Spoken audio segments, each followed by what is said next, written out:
할렐루야.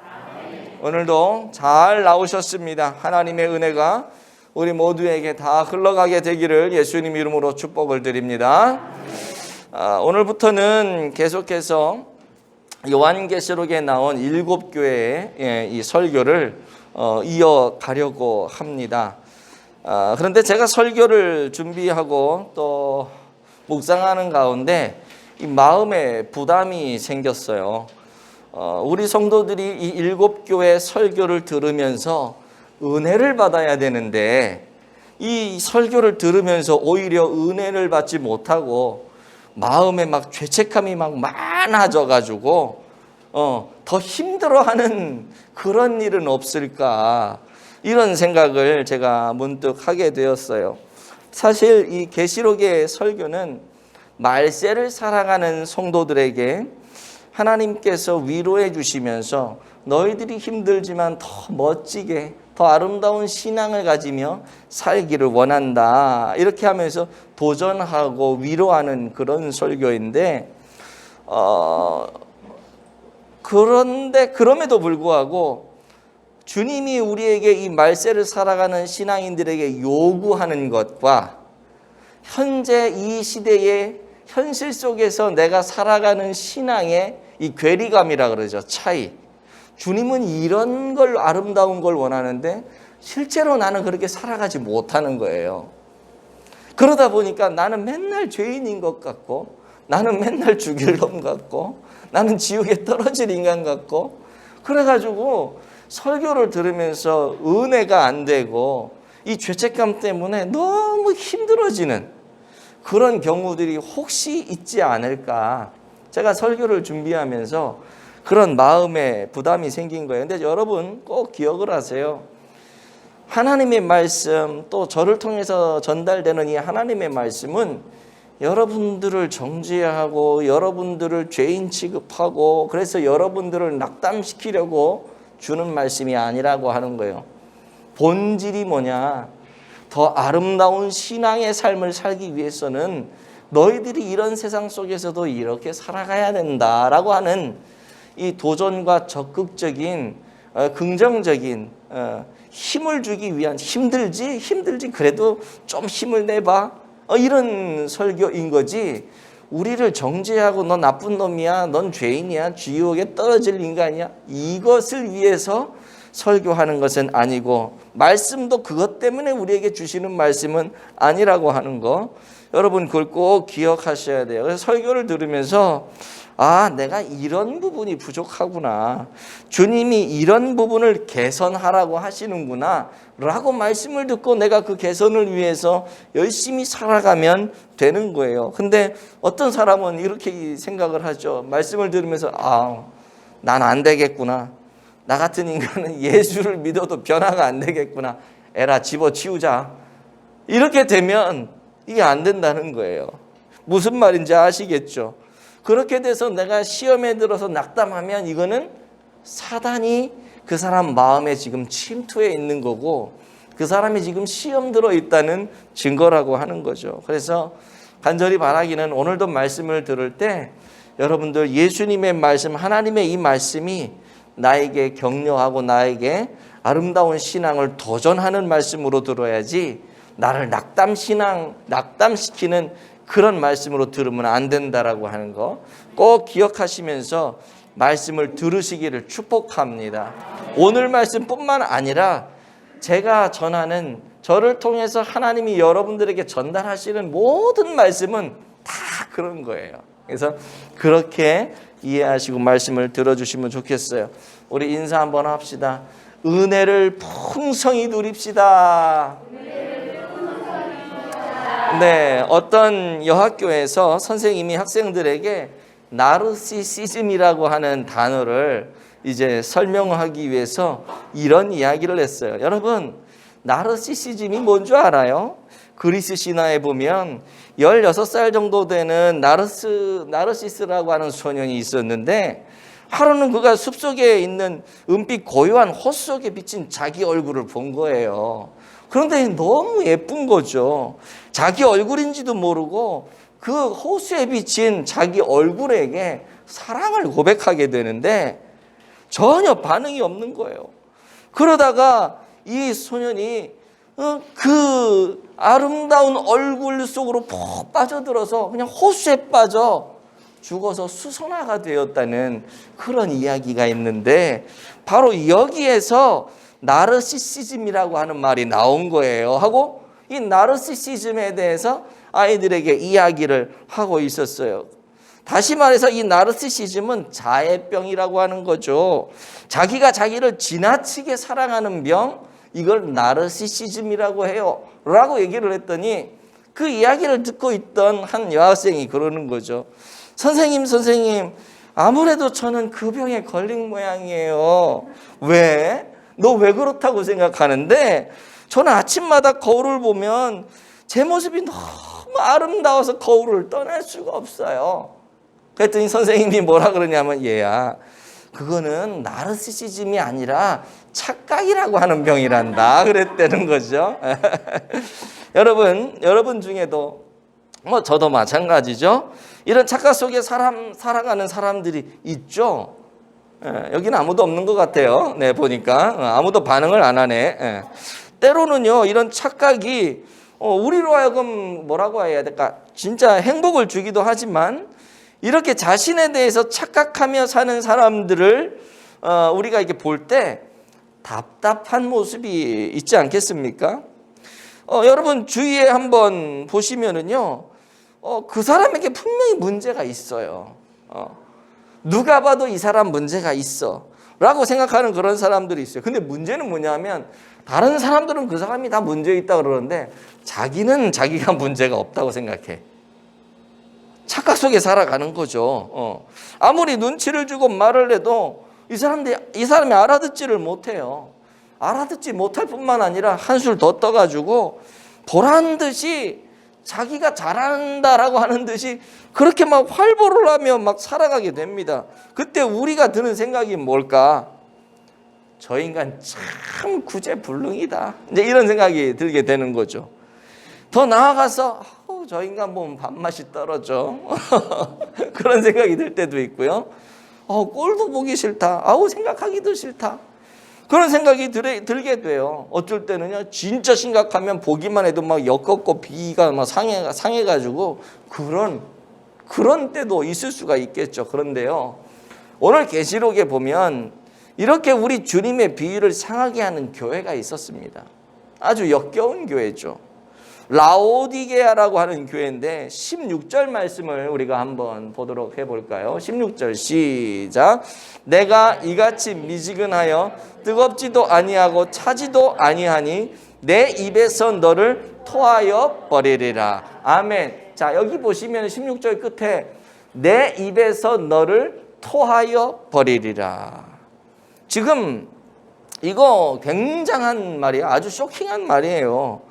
어떻게 주님이 당신의 교회를 향해서 당신이 핏값으로 사신 자기의 생명을 들여서 사신 그 교회를 향하여서 지금 하는 말이 뭐예요? 내가 너를 토해버리겠다. 구역질 난다. 너만 보면 메스껍고 역겹다. 지금 이런 말씀을 하실 수 있을까? 도대체 왜 주님께서는 이 교회에게 이런 표현을 했을까? 도대체 이 교회에 어떤 문제가 있었고 어떤 안 좋은 일이 있었길래 주님이 이렇게 이런 표현을 자기 교회에 사용하실까? 우리가 16절을 읽었지만 15절 16절을 같이 한번 읽어보도록 할게요. 시작.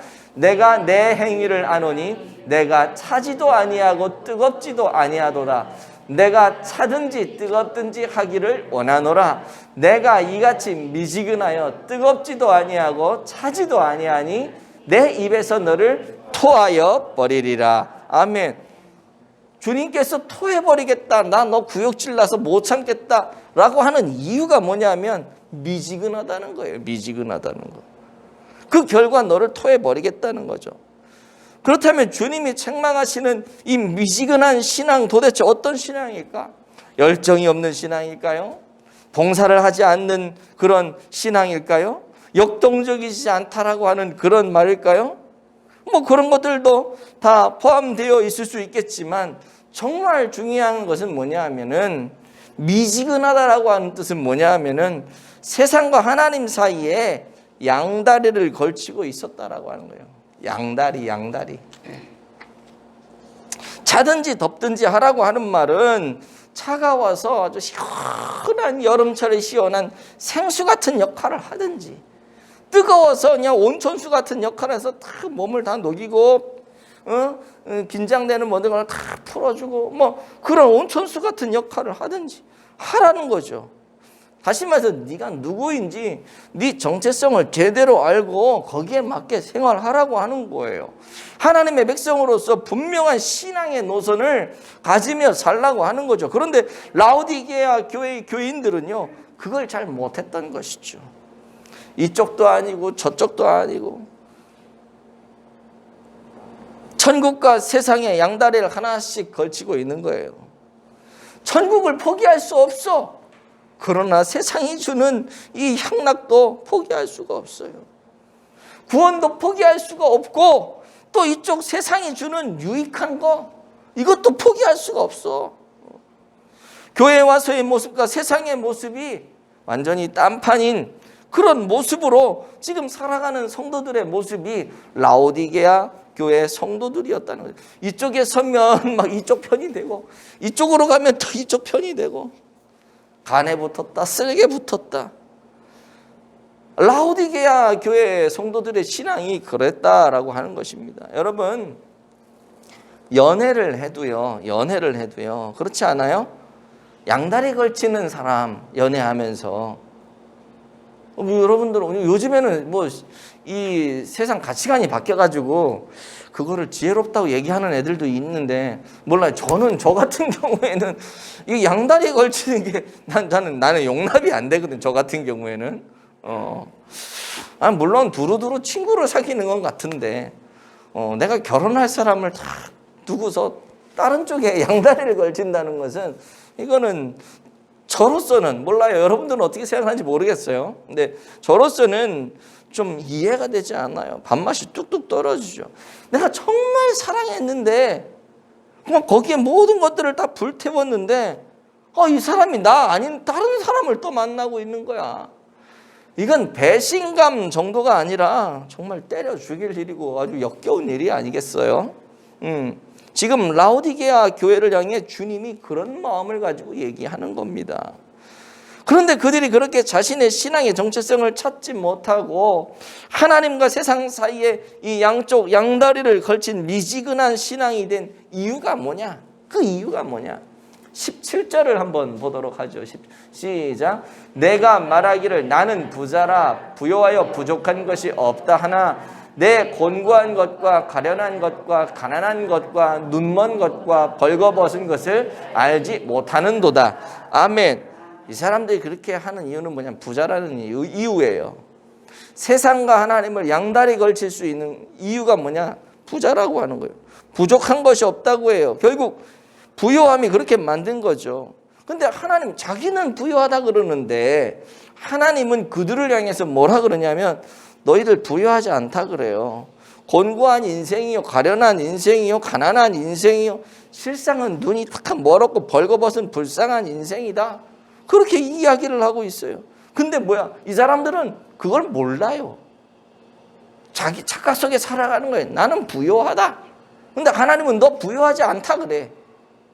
아까 제가 착각이라는 얘기를 했잖아요. 자기 혼자의 착각 속에 살아가요. 이게 문제인 거죠. 여러분, 이처럼 보라고 하는 것은 우리로 하여금 우리의 현실을 제대로 보지 못하게 하는 그런 것들이 있어요. 그래서 우리로 하여금 착각하며 살게 만들죠. 오해는 하지 마세요. 모든 부자들이 이런 사람은 아니에요. 그러나 그런 경우들이 많이 있다라고 하는 거죠. 일반적으로. 한번 여러분들이 알고 있는 부자들을 생각해 보세요. 일반적으로 부자들은요, 거침이 없어요. 말도 막 함부로 해요. 나 돈 많고 뭐 좋은 차 끌고 다니고 누가 보면 뭐 사장님 그러고 엎드리고 그러니까 말 함부로 하죠. 자신감이 있고 당당하기 때문에 그냥 아나무인이 되는 그런 사람들이 많이 있어요. 종종 있어요. 무척 교만하죠. 너깐 것들 도움 받지 않아도 나 혼자서 너끈히 할 수 있어. 이런 생각을 하며 살아가. 특별히 자수성가한 사람들 있잖아요. 그런 사람들 그런 생각하기 아주 좋죠. 사실 그 당시 이 성경 당시 라오디게아라고 하는 이 지역도요. 부자들이 많다 그랬잖아요. 부자라 그랬잖아요. 그 당시 큰 지진이 있었는데 그래서 도시가 다 폐허가 될 정도 된 도시죠. 근데 로마에서 도와주겠다 그랬는데 로마 도움 나 안 받겠다. 자기들 혼자서 그걸 다 복구해가지고 그 도시를 건설한 사람, 대단한 사람들이죠. 도움 안 받고 자수성가한 사람들이에요. 굉장한 사람들이에요. 자기를 드러내고 자신의 능력을 드러내고 인정받고 싶어서 그렇게 한 것 아니겠어요? 그런데 이런 모습이 개인의 신앙생활에도 영향을 미쳤다라고 하는 거예요. 이런 사람들은 주님의 은혜를 얘기는 해요. 주님의 은혜, 하나님의 사랑 이야기는 합니다. 하지만 그 은혜와 사랑이 절실하지 않아요. 왜 그런 줄 알아요? 나 돈 많기 때문에. 내 능력으로도 얼마든지 할 수 있게. 뭐 도와주시면 좋고 뭐 안 도와주면 내가 열심히 하면 나 할 수 있어. 엄청나게 교만한 거죠. 있는 사람들인 거예요. 자기가 사는데 그렇게 지장이 없는 거죠. 안 도와줘도. 그러니 뭐 주님의 은혜를 구하고 은혜 없이는 나 살 수 없습니다. 간절함이 없어 이 사람들은. 내가 가진 것만으로도 그냥 이렇게 꾸려서 이렇게 할 수 있을 것 같은 느낌이 드는 거죠. 예전에 제가 어떤 분을 이제 신방하면서 만나게 되었는데 그분 기도 제목이 뭐냐 하면은요. 제가 이제 대신방을 했던 것 같아요. 그 당시에.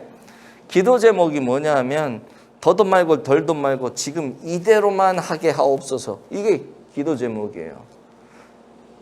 더도 말고 덜도 말고 지금 이대로만 하게 하옵소서. 그 사람 부자예요. 내가 볼 때는 부자예요. 그 사람. 그런데 그분의 신앙의 모습이 여러분 어떤 줄로 아세요? 주일날 교회만 나오는 신앙이요. 열정 없어요. 제가 볼 때. 특별히 뭐 예배를 사모하고 주님의 은혜를 사모하고 이거 없어요. 구역 모임, 셀 모임 이런 거 안 가요. 그래서 제가 물었죠. 아니 성도님, 제가 볼 때는 이제 뭐 심야 기도에도 좀 나오시고 그다음에 딴 건 몰라도 좀 구역 모임, 거기는 구역 모임이라 그랬거든요. 구역 모임은 좀 오시면 좋겠다고. 그러면 참 은혜가 되고 좋다고. 그랬더니 이분이 하시는 말씀이 저 바빠서 못 가요 그러는 거예요. 물론 바빠서 못 갈 수도 있죠. 그런데요, 그분이 주일날은 안 빠지고 교회를 나와요. 그래서 제가 아니 주일날은 안 바쁘세요? 제가 그랬어요. 주일날은 안 바쁘세요? 그랬더니 주일날은 바빠도 꼭 나간대요, 자기가. 대단한 거잖아요, 그래도. 나가는 이유를 들어봤더니 주일날 안 가면 하나님이 지금 자기가 누리고 있는 축복을 뺏어갈까 봐 불안해서 자기가 나간대요. 여러분, 주일날 예배 드리는 것이 기쁨으로 나와서 은혜 속에서 풍성함을 경험해야 되는데 주일날 예배 드리러 오는데 아이고 오늘 안 나가면 하나님이 내가 가지고 있는 돈 다 뺏어가고 내 건강 다 뺏어가고 그 조마조마해가지고 교회를 나오는 거하고 풍성한 은혜를 누려서 기쁨으로 나오는 거하고 여러분 이건 차원이 완전히 다르잖아요. 그렇죠? 지금 라오디게아 교회 성도들의 모습이 그렇다는 거예요. 불안해가지고 주일날 오긴 오고 예배는 드리긴 하는데 불안한 거야. 이거 안 하면 그냥 형식적이 되는 거죠. 예수님이 그런 인생들을 가리켜 뭐라 그러냐면 나 또 토해버리고 싶다는 거예요. 구역질 난다 그러는 거예요. 여러분 오늘 우리의 모습엔 이런 모습 없어요? 뭐 저에게는 이런 모습이 없어서 제가 이렇게 당당하게 지금 설교를 하고 있는 건 아니에요. 저에게도 있을 수 있죠. 이 말씀은 저도 들어야 되고 여러분도 들어야 되는 말씀이기 때문에 말씀을 전하는 제가 지금 대신 하는 거예요. 저에게도 하는 말입니다. 여러분, 우리 모습을 생각해 보세요. 오늘 우리가 정말 절실히 주님의 은혜를 사모하고 있어요? 주님의 은혜를 사모한다면 예배에 나올 때, 예배를 임할 때 어떻게 임해야겠어요? 혹시 오늘 예배에 안 나오면 혹시 내 건강에 문제가 생기지 않을까? 내 사업에, 내 직장에, 우리 자녀들에게 어려움이 있진 않을까? 뭐 그런 마음으로 나왔다면, 여러분, 라오디게아 교회 성도들하고 우리하고 다를 게 뭐가 있겠어요? 똑같은 사람들이죠. 바로 그런 것들을 오늘 주님은 미지근한 신앙의 상태라고 얘기하는 거예요. 그러면서 역겹다라고 얘기하고 구토가 일어난다고 얘기하는 거죠. 여러분, 간절히 바라기는 우리의 이런 신앙을 다시 한번 회복할 수 있게 되기를 축복합니다. 그렇다면 어떻게 이것을 회복할 수 있을까? 오늘 주님이 몇 가지 것들을 제시하고 계시는데요. 첫 번째가 뭐냐 하면, 시작, 금을 사라고 합니다. 아멘. 금을 사래요. 금을. 우리 주님이 이걸 회복할 수 있는 첫 번째 방법으로 금을 사래요. 얼마나 좋아, 금 사는 거. 그죠? 여러분, 금이 뭐예요? 부를 상징하는 거잖아요. 얘네 지금 부자란 말이에요. 라오디게아 사람들은 부를 상징하는데, 금이 부를 상징하는 거라 그랬는데 얘네들 부자예요. 라오디게아 성도들은요, 이 하나님의 축복의 기준이 뭐냐면, 돈 많이 벌고 부유하면 하나님 축복 받은 거고, 그러지 않으면 하나님 저주 받은 거고, 모든 축복의 기준이 부였어요. 돈 많은 거. 지금 그런 사람들에게 금을 사라고 얘기합니다. 금을 사서 더 큰 부를 이루라고? 그거 아니겠죠. 여기서 말하는 부는 뭐냐면요, 불로 연단한, 금이라고 하는 건 뭐냐? 불로 연단한 금이에요. 불로 연단한 금. 자, 여러분, 이 금이 불에 이렇게 연단이 되면 될수록 어떻게 돼요? 녹아가지고 순도가 높아지면 순금이 되는 거죠. 정결한 금이 되는 겁니다. 그러니까 예수님께서 불로 연단한 금을 사라고 하는 말은, 너희들 정말 예수 믿는 사람이니? 그렇다면 진정한 부의 척도를 돈으로 삼지 말고 예수 안에서의 정결한 삶으로 여겨라. 지금 이 얘기를 하는, 불로 연단한 금을 사라고 하는 말은 그 말이에요. 예수 그리스도를 교회와 성도의 머리로 삼고 정말 주님의 말씀을 신실하고 순결하게 따르는 것이 그게 내 재산이야 라고 고백하는 그런 성도, 그런 믿음을 가지고 살라고 하는 거예요. 그래야지 회복이 일어나는 거예요. 두 번째는 뭐냐 하면은요, 시작, 흰옷을 사서 벌거벗은 수치를 보이지 않게 하라고 합니다. 자, 성경에 보면 흰옷을 입은 사람들이 나오는데, 이 흰옷을 입은 사람들이 누구냐 하면 예수님이세요. 그리고 또 천사가 입었어요. 요한계시록에 보면 천국에서 성도들, 구원받은 성도들이 흰옷을 입게 돼요. 예수님의 피를 거쳐서 나온 성도들이 흰옷을 입게 되거든요. 요한계시록에 보면. 다시 말해서 이 흰옷은 예수님과 천국의 성도들과 같이 죄가 없는 깨끗한 성도들이 입는 옷이 흰옷입니다. 흰옷. 뿐만 아니라 이 흰옷을 사서 벌거벗은 수치를 보이지 않게 한다는 말은 깨끗하게 됐으니까 회개하고 죄가 씻겨졌다는 거죠. 회개하는 거예요.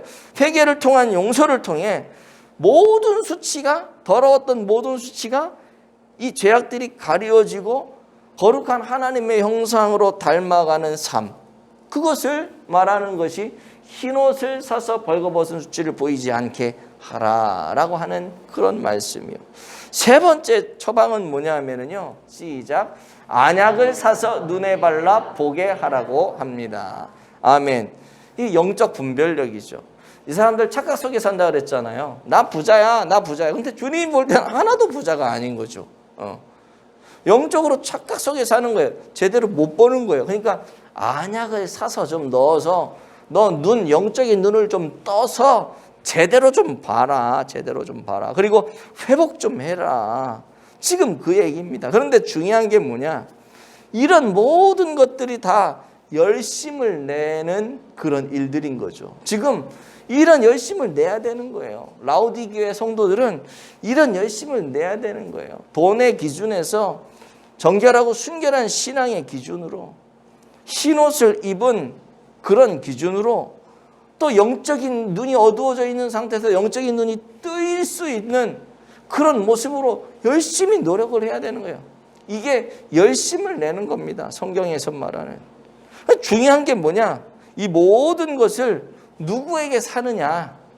바로 예수 그리스도에게. 이 모든 것들을. 한마디로 말하면요, 예수님을 제대로 만나라고 하는 거예요. 너희들 예수님을 제대로 만나지 못했기 때문에 지금 그렇게 눈먼 신앙생활하고 착각 속에서 살아가고 있는데, 정말 예수님을 만나라. 응? 정말 예수님을 만나야 된다. 신앙생활을 하려면 적당히 하지 말고 세상과 타협하지 말고 나를 제대로 만나라. 나 예수를 제대로 만나라. 그러면 거기에서 치유와 회복이 일어난다. 그 얘기하는 거거든요. 여러분, 우리가 우리 주변에서도 이렇게 보면은 셀 모임이라든지 뭐 가깝게 이런 신앙적인 이야기할 때 그러잖아요. 아이고 목사님, 나 예전엔 진짜 몰랐는데 어느 순간 아이고 이게 죄라는 걸 알았어요. 내가 예수님 만나고 나니까 그게 깨달아지더라고요. 이런 분들이 있죠.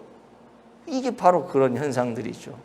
예수님 제대로 만나면요, 눈이 떠지는 거예요. 옛날에는 그게 안 보였는데 이제 보이는 거예요. 이제. 그러면서 행하시는 주님의 모습을 한 번 더 볼게요. 20절 말씀 보겠습니다. 시작. 볼지어다 내가 문 밖에 서서 두드리노니 누구든지 내 음성을 듣고 문을 열면 내가 그에게로 들어가 그와 더불어 먹고 그는 나와 더불어 먹으리라. 아멘, 아멘. 지금 예수님이요, 이 라오디게아 성도들하고 이야기를 하다가 문 좀 열어라. 내가 좀 들어갈게. 좀 풍성한 잔치를 좀 열자. 내가 들어가서 그렇게 좀 할게. 지금 애를 쓰고 있어요. 근데 사실 지금 누가 아쉬워요? 예수님은 아주 부하신 분이고 라오디게아 성도들은 사실은 자기들은 부하다 그러는데 하나도 부하지 않아. 누가 지금 아쉽냐면 라오디게아 성도들이 아쉽고 라오디게아 성도들이 지금 불쌍한 건데요. 그러면 자기들이 주님께 와가지고 막 노크하고 주님 우리에게 그런 걸 주세요 막 해야 되는데 거꾸로 됐어.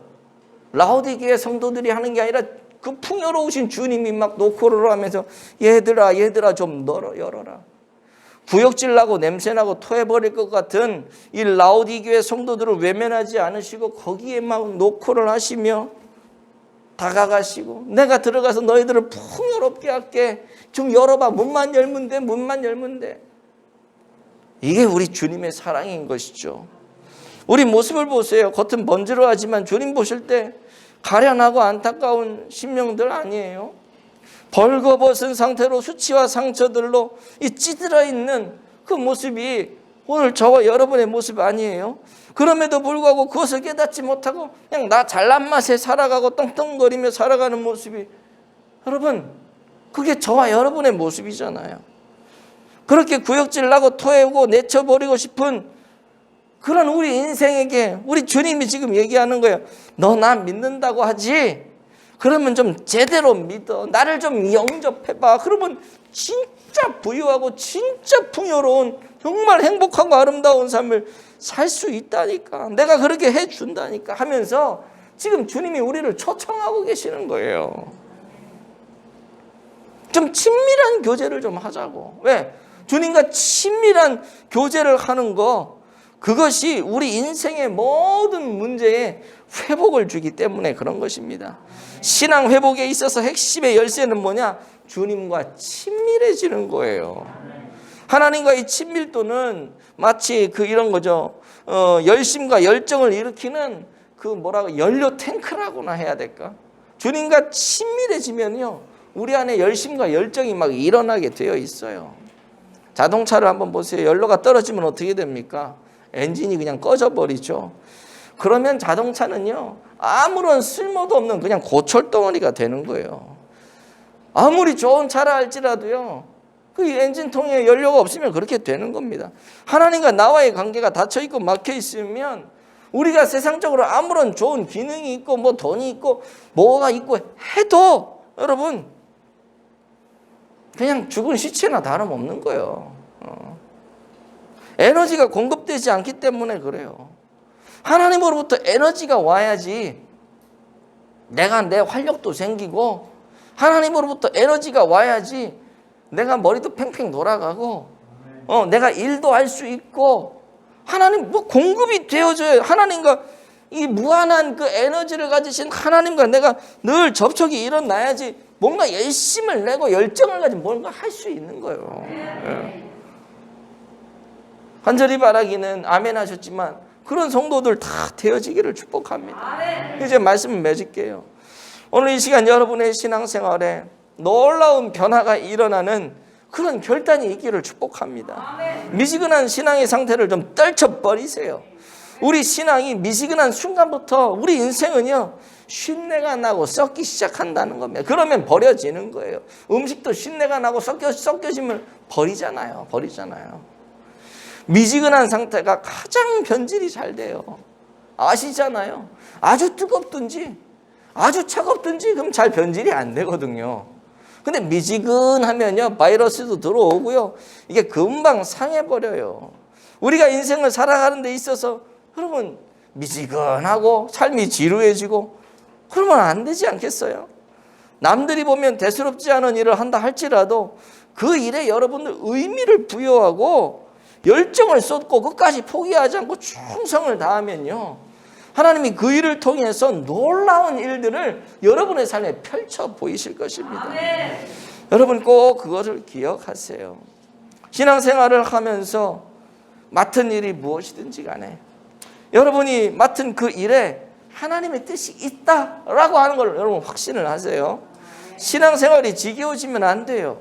교회 오는데 막 흥분이 기대가 되고 흥분이 있어야 되잖아요. 교회 오는데. 근데 교회 오는데 흥분이 다 사라지고 기대감도 없어지고 그냥 의례적으로 형식적으로 나온다면 이미 라오디게아 성도들처럼 신앙의 병이 아주 치명적으로 우리 안에 있다라고 하는, 어떤 면에서는 중증 환자가 된 거예요.